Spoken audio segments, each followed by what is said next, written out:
এই দেখুন বন্ধুরা, এখানে আমি একটা জার নিয়ে নিয়েছি আর জারের মধ্যে এখানে আমি কিছুটা আমার গাছ থেকে তুলে নিয়ে এলাম খারকোল পাতা।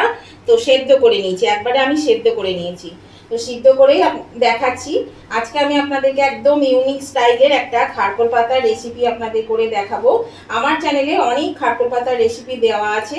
আমার বাগানের থেকে এই খারকোল পাতা তুলে নিয়ে এসে আমি রান্না করেছি, সেই সব রেসিপি অনেক দেওয়া আছে। আপনারা একবার চাইলে ভিজিট করে দেখতে পারেন আমার চ্যানেলটা। তো এই খারকোল পাতাটা আমি প্রথমেই কিন্তু বেটে নেব। আজকে কিন্তু আপনারা তো খানই নানান রকম ভাবে, কিন্তু আজকে এমন ভাবে আমি খারকোল পাতা করব, এটা আমি 100% গ্যারান্টি দিয়ে বলতে পারি যে আপনারা কিন্তু এখনো পর্যন্ত এইভাবে খাননি। তো চলুন দেখতে থাকুন ভিডিওটা, পুরো স্কিপ করবেন না আর টেনে টেনে দেখবেন না, তাহলে কিন্তু ছোট ছোট টিপসগুলো চোখের আড়ালে চলে যাবে, তাহলে বুঝতে পারবেন না আমি কিভাবে রান্না করছি। তাহলে প্রথমে আমি এটাকে আগে বেটে নিয়ে আসি। এই দেখুন বন্ধুরা, এখানে অল্প পরিমাণে একটু মাছের ডিম নিয়েছি। মাছের ডিমটা আমি এক কাঁটা চামচের সাহায্যে একটু ফেটিয়ে নেব, তাহলে সুবিধা হবে। ভালো করে ধুয়ে নিয়েছি ডিমটা, এবার আমি এইটা ভালো করে একটু ফেটিয়ে নেব। এইভাবে কিন্তু এটা ফেটালেই হবে, মানে কাঁটা চামচ দিয়ে এইভাবে ইয়ে করে দেবেন, দেখবেন এটা কিন্তু সুন্দর একটা মানে ছাড়া হয়ে যাবে ডিমগুলো। তো আমি সুমনা চলে এসেছি আমার রেসিপি ঝুলি থেকে একটা রেসিপি নিয়ে। আশা করি আপনারা সকলে ভালো আছেন, সুস্থ আছেন। আমার চ্যানেলে আমার সকল বন্ধুদেরকে স্বাগত জানিয়ে আমি আজকে রেসিপি শুরু করছি। তো দেখুন এটা প্রায় হয়ে এসেছে, এটা আমি রেডি করে নিই। এই দেখুন বন্ধুরা, আমি এটা ফেটিয়ে নিয়েছি। আর এই দেখুন এখানে এই যে স্তরটার মধ্যে থাকে একটা পাতলা চামড়ার মধ্যে, সেটাকে এটা ফেলে দিতে হবে। তো এটা আমি এবার ফেলে দিচ্ছি। এই দেখুন বন্ধুরা, আমি গ্যাসের চুলায় একটা প্যান বসিয়ে দিয়েছি। প্যানের মধ্যে আমি দিয়ে দিলাম 1/2 চামচ কালো জিরে। একটু কালো জিরে দিয়ে দিলাম। কালো জিরেটা একটু ভাজা হবে। কালো জিরেটা আমি একটু ভেজে নেব। দেখুন কালো জিরেটা ভাজা হয়ে গেছে। এর মধ্যে দিয়ে দেব, এখানে আমি 8-10 কোয়া রসুনকে থেতো করে নিয়েছি। এই রসুনটা আমি দিয়ে দিচ্ছি এর মধ্যে।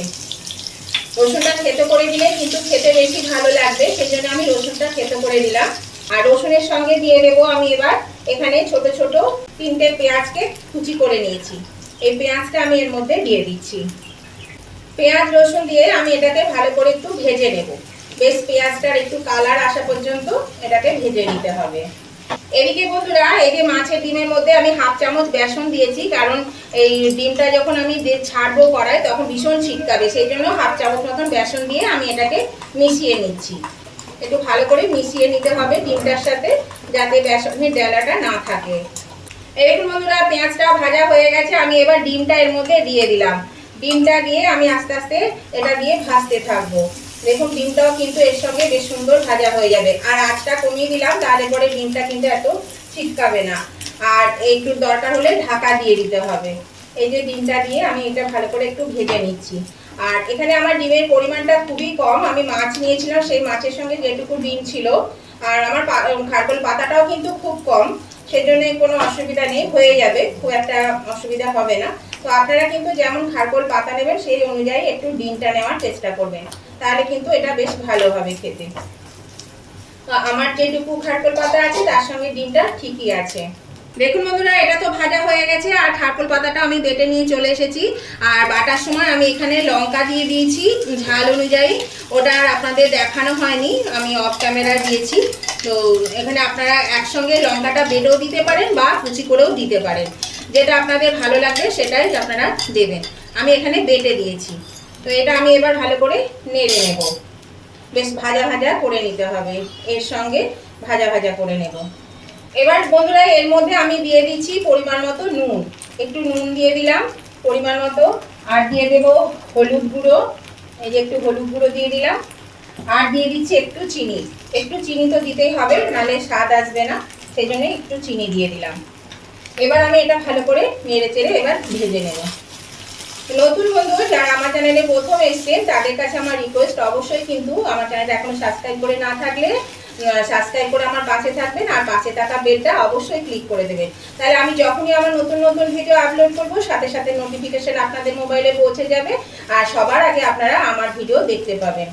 আর আমার উভয় বন্ধুদের কাছেই বলছি, আজকের ভিডিওটা যদি দেখতে দেখতে এখনো পর্যন্ত লাইক দিতে ভুলে গিয়ে থাকেন, প্লিজ একটু লাইক বাটনটা প্রেস করে দেবেন।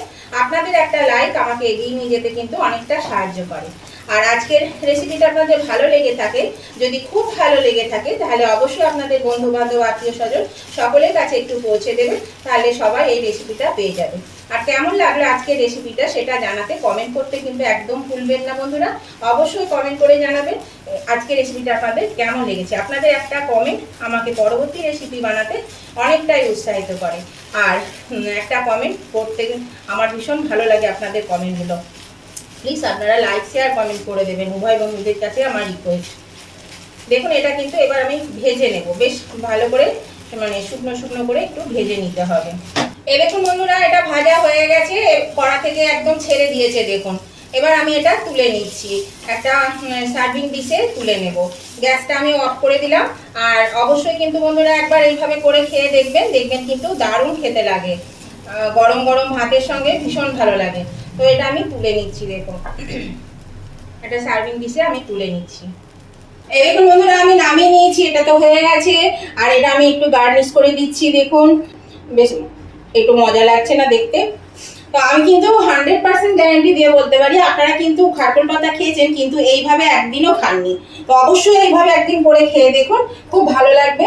তো আজকের মতন ভিডিওটা আমি শেষ করছি, আবার আমি নতুন ধরনের নতুন কোনো ভিডিও নিয়ে চলে আসবো বন্ধুরা। ততদিন আপনারা ভালো থাকবেন, সুস্থ থাকবেন। Tata, bye bye.